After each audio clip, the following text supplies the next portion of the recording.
ingin saya tanyakan itu yang tersisa dari penjelasan Buya masalah pertemuan-pertemuan kita dengan spirit yang positif.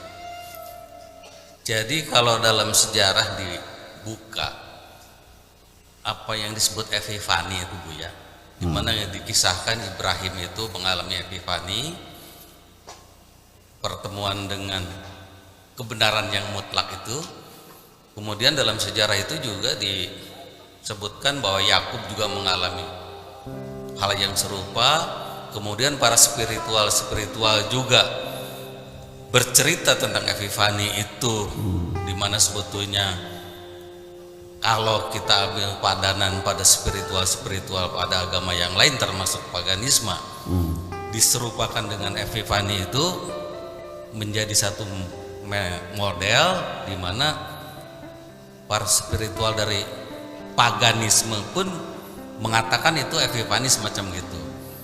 Nah, sekarang berkaitan dengan masa khalwat kita sekarang ini, seandainya kita menemukan perjalanan spiritual tadi, padahal tadi dijelaskan dalam salah satu butir roh itulah itu, jangan kau hiraukan seandainya juga yang memanggil dengan atas nama ayat-ayat Allah. Iya. Jadi saya teringat dengan perjalanan epifani Nabi Ibrahim dan nabi-nabi termasuk para spiritual lain dari paganisme itu tuh.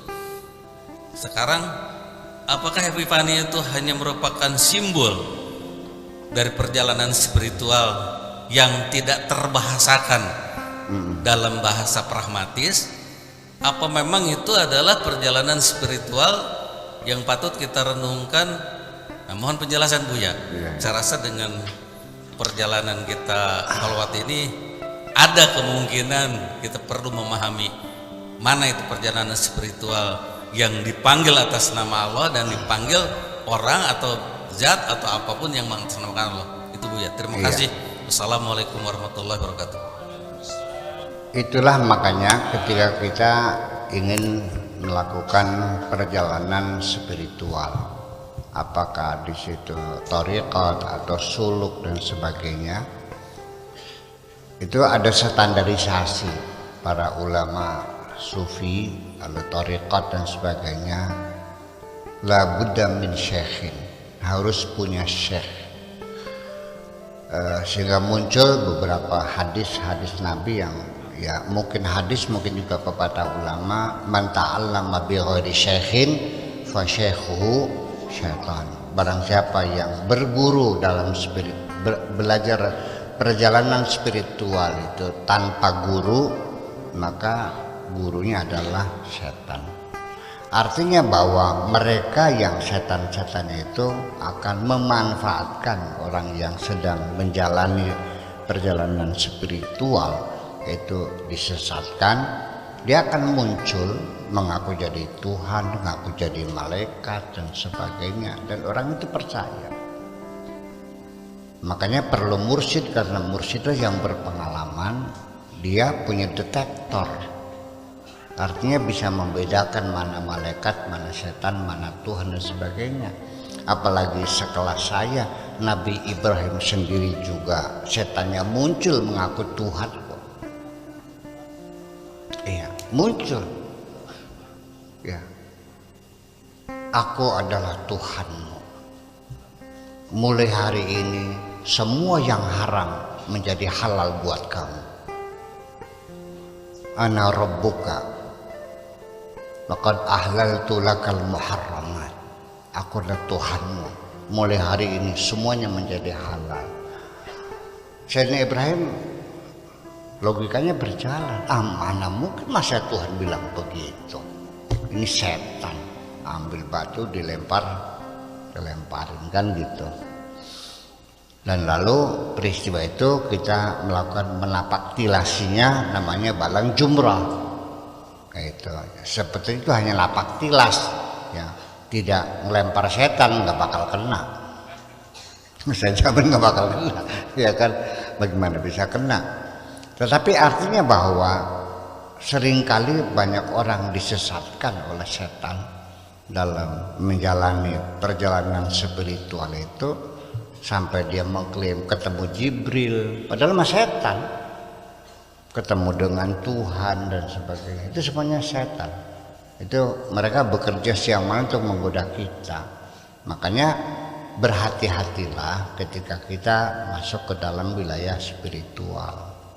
Itu saja persoalannya, berhati-hati. Jangan terburu-buru percaya.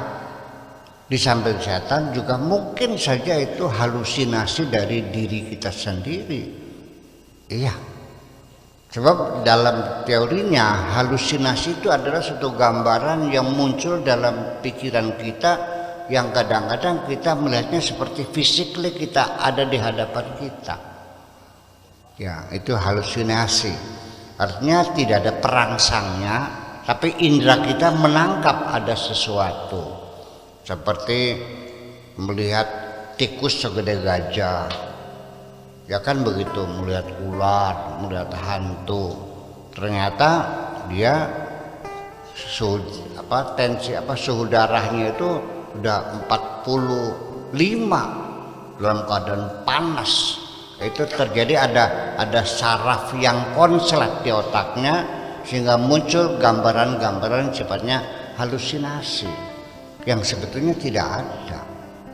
Itu hanya halusinasi saja, perangsane baik. Kelayap kelihatan setan. Ya, jam ditinding goyang-goyang perangsane. Nah, itu halusinasi semuanya itu. Atau datang orang tua yang ngaku jadi malaikat dan sebagainya, itu halusinasi. Ya, tetapi kalau ilusi itu memang ada materinya, perangsangnya ada. Ya, umpamanya kita sedang berjalan malam hari, ada dua pohon pisang yang daunnya bersambung, kita berilusi ya melihat seperti kelelawar ya yang sebesar itu, padahal itu adalah daun pisang yang menyatu, dikiranya kelelawar yang sebesar itu namanya ilusi. Kalau perangsangnya tidak ada namanya halusinasi. Terjadi halusinasi adalah secara neuroscience adalah sebabnya karena ada saraf-saraf tertentu yang rusak karena kita suhu panas kita sangat tinggi sehingga terjadi kalau kabel mah konslet lah ya, akhirnya memercikan api dan sebagainya. Oleh karena itu kepada kita semuanya, nanti apapun yang kau lihat di sini abaikan semuanya itu ya, jangan mengambil keputusan apapun. Oke? Dan jangan merasa bangga Anda bisa ketemu dengan malaikat. Goblok.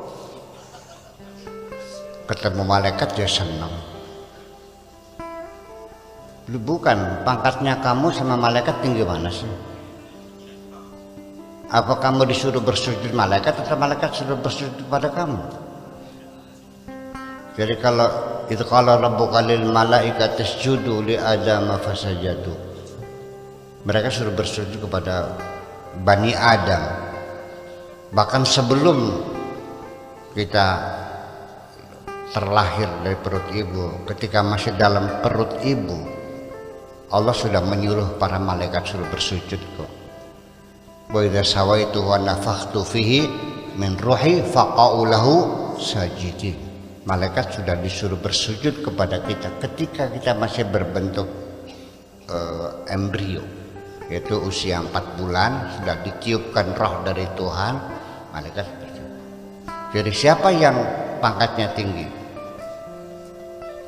Mungkin gak ada seorang jenderal seneng banget ketemu sama kopral?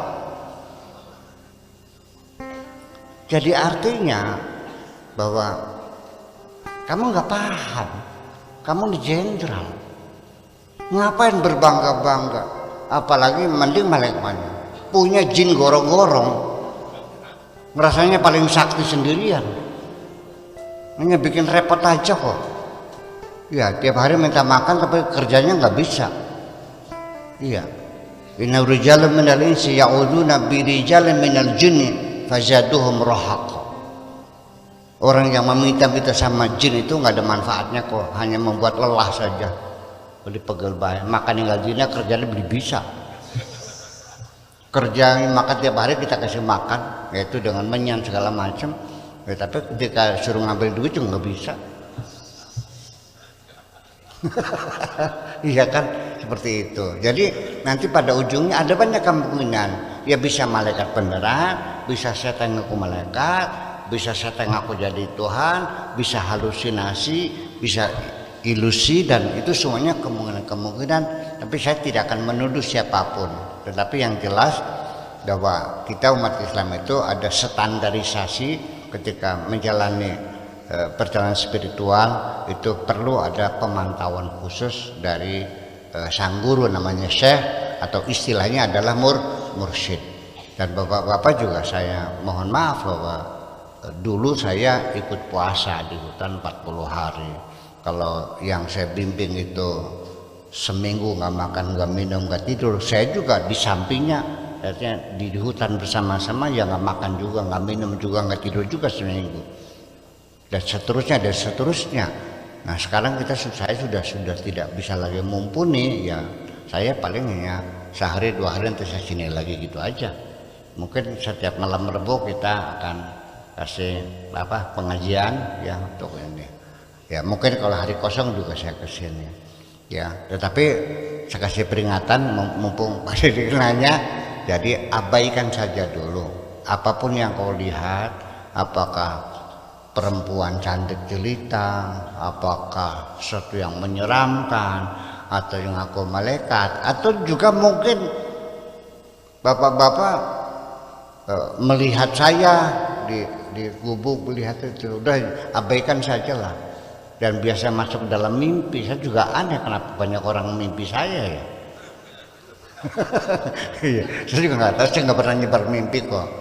Tapi sementara abaikan saja dulu. Percayalah bahwa Tuhanmu tidak seperti apa-apa. Itu yang penting. Terima kasih. Ya Rasulullah, ya Nabi, laka syafa'ah,